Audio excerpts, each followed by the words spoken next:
others to compete to qualify for Team USA in Idaho. 6 on Your Side's Anna Silver checked out how these women are using their titles to promote strength and power right here in the Gem State. Amy Waddles and her husband are the owners of Competitive Edge Athletic Performance Center in Meridian. Waddles herself started training when her daughter was only 3 months old. So I would pop her up on her saucer while I was outside training, and the people I was training with at the time was always like, never ever end your workout without training grip. So that was drilled into my head right from the beginning. And so through the years, I've just picked up natural grip strength. She says women weren't always able to compete in the sport of grip, which is any event that tests the strength of your hands. Way back in the day, they used to have, it was a men's only grip competition, and every year I'd be like, hey, what about the ladies? Hey, what about the ladies? And we were never included, so this is the first year for the women. Danny Schwalbe is a high school PE teacher in Caldwell. Both women are teachers in the Treasure Valley, and both are professional strong women. They're hosting an event for people to qualify for Team USA in Idaho.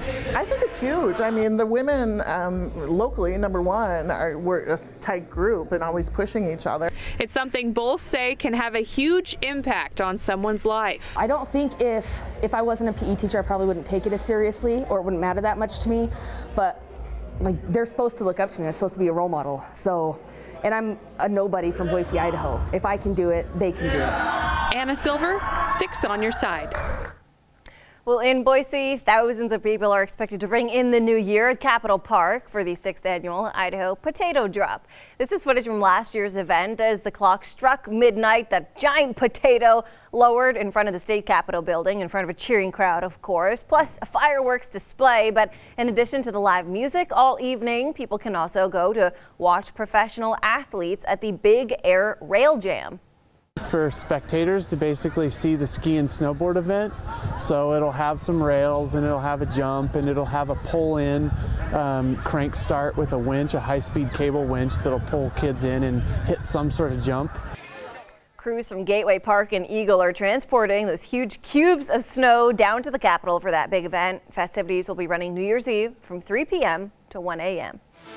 Still ahead on 6 on Your Side, from deadly wildfires to destructive hurricanes, the U.S. saw some severe weather over the past 12 months. After the break, we'll take a look back at the biggest weather headlines of 2018. And our weather not exactly severe, but there still are some scattered snow showers coming out of the north. That northerly flow means a cold start to the new year. How cold it will be coming up next. 6 on Your Side at 10 continues now. Well, in 2018, the U.S. experienced the fury of Mother Nature, from raging wildfires to snow across the South, 2 major hurricanes. This has been another year of costly disasters. Natasha Shen has a look at some of 2018's most destructive weather events. This looks like a war zone. In January, heavy rain fell on the burn scar left behind by what was then the largest wildfire in California history. Fast-moving floods triggered mudslides and debris flows that swept away cars and buried homes in Santa Barbara County. There's nothing here anymore besides a river of mud. More than a dozen people were killed and hundreds of homes were damaged or destroyed. The Thomas Fire, which began in December 2017 and charred nearly 282,000 acres, wasn't fully extinguished until June. It was a snowy and frigid start to the new year for the East Coast. A series of winter storms brought snow to the deep south. Tallahassee, Florida saw its first measurable snow in nearly 30 years, and Charleston, South Carolina received its largest snowfall since 1989 with 5.3 inches. We're not used to the winds being this cold. That same series of storms brought bone-chilling temperatures, blinding snow, and historic flooding to parts of New England. The tide at Boston Harbor reached a record of 15.16 feet. Floodwaters reached the doors of some homes, forcing people to flee, and cars were submerged, some in as much as 3 feet of water. The Mendocino Complex fire erupted in Northern California. Just over 459,000 acres were scorched and more than 300 homes were destroyed. Officials say it's the largest wildfire in state history, and it wasn't fully contained until September. Also in September, Hurricane Florence took aim on the southeast as a Category 4 storm. More than 1 million people across North and South Carolina were told to leave or prepare for the worst. If you stay and if you get stuck in this, you're on your own. The slow-moving storm weakened to a Category 1 before making landfall near Wrightsville Beach, North Carolina. But its effects were devastating. High winds toppled trees, transformers exploded, leaving hundreds of thousands of people in the dark. And the storm's relentless rain and high storm surge triggered destructive flooding. More than a dozen rivers in North and South Carolina overflowed their banks, inundating homes and prompting hundreds of water rescues. More than 50 people were killed in the storm. In October, Hurricane Michael charged toward the Florida Panhandle, and Governor Rick Scott urged residents to prepare. The storm will be life-threatening and extremely dangerous. Michael made landfall near Mexico Beach as a strong Category 4 with 155-mile-per-hour winds. It's the strongest hurricane to hit the continental U.S. since Andrew in 1992. The roar of it, I guess, is what was just deafening. Homes were wiped off their foundations or splintered like toothpicks. Roads were ripped apart. Coastlines made unrecognizable. And as Michael moved inland, it devastated Georgia's agriculture. State officials estimate it caused more than $2 billion in damage. And in November, the catastrophic Camp Fire erupted in Northern California. This is so devastating that I don't really have the words to describe it.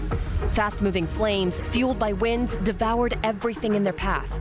The fire scorched 153,000 acres in Butte County and all but leveled the town of Paradise. You're looking at 90% of the homes are gone. More than 80 people were killed in the Northern California wildfire, and officials say it is the deadliest and most destructive wildfire in state history. I'm Natasha Chen reporting. Now, Steve Liebenthal with the On Your Side forecast. And by comparison, our weather not nearly as extreme as it was in other parts of the country and the world in 2018. Today, a pretty mild day overall as far as temperatures go, but the afternoon high was very early in the afternoon. We hit 41 degrees, 5 degrees warmer than the average. Our morning low also well above average, 33 degrees, but temperatures will be dropping as we go into the new year. Here's a look at highs around the region. It got up to 30 degrees in Stanley. It's now in the single digits there. Cold air coming out of the north, and that will mean a cold start to the new year, but it won't last very long. Here's a look at our data chart over the next 10 days, and you see those temperatures dropping.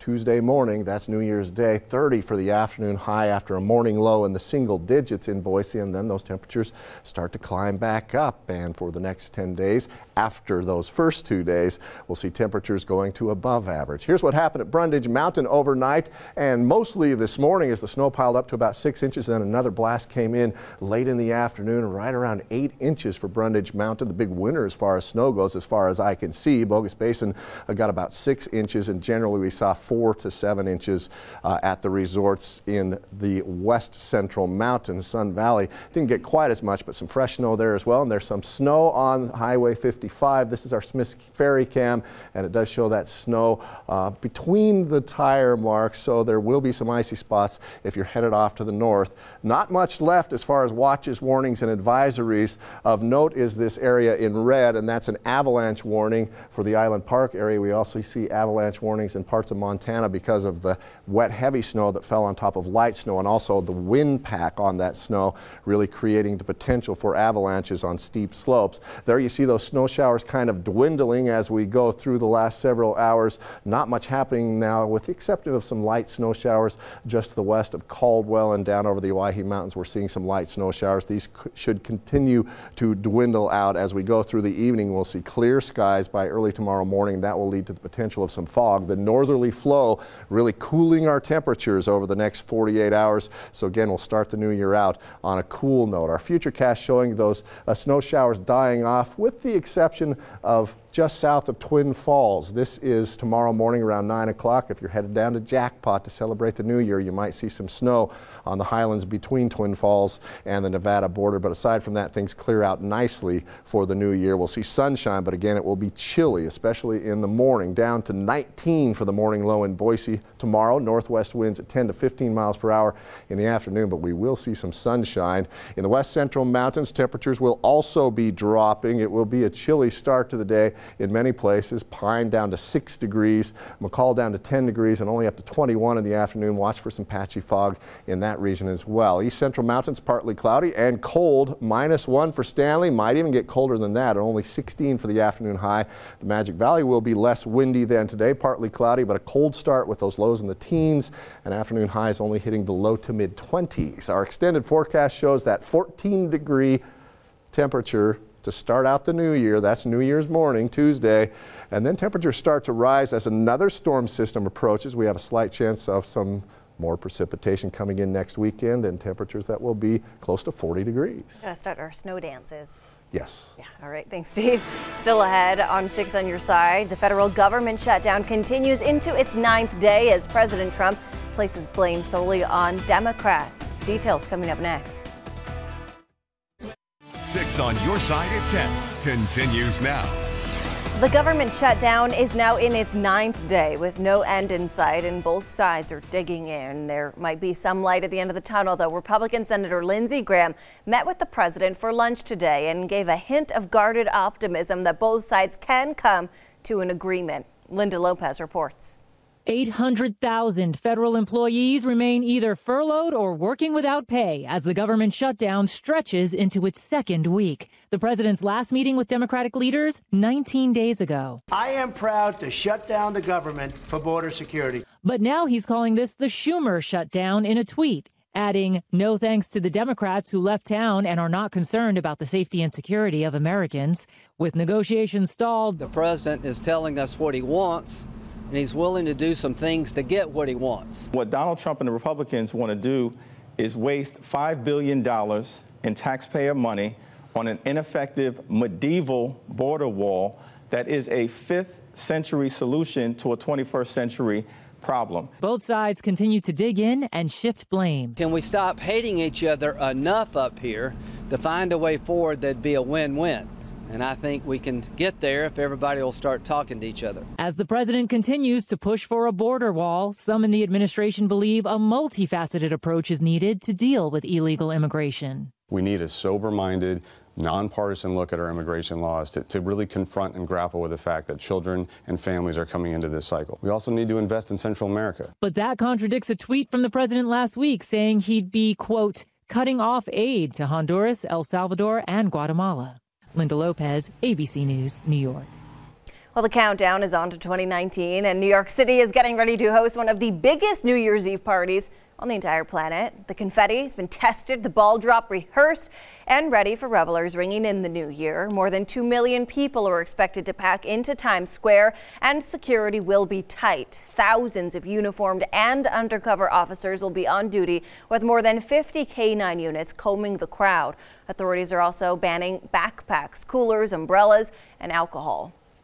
Well, an employee at a North Carolina wildlife conservatory is dead tonight after authorities there say a lion escaped a locked enclosure and attacked the worker. Officials say that lion was shot and killed quickly after it attacked the woman inside an exhibit that was being routinely cleaned.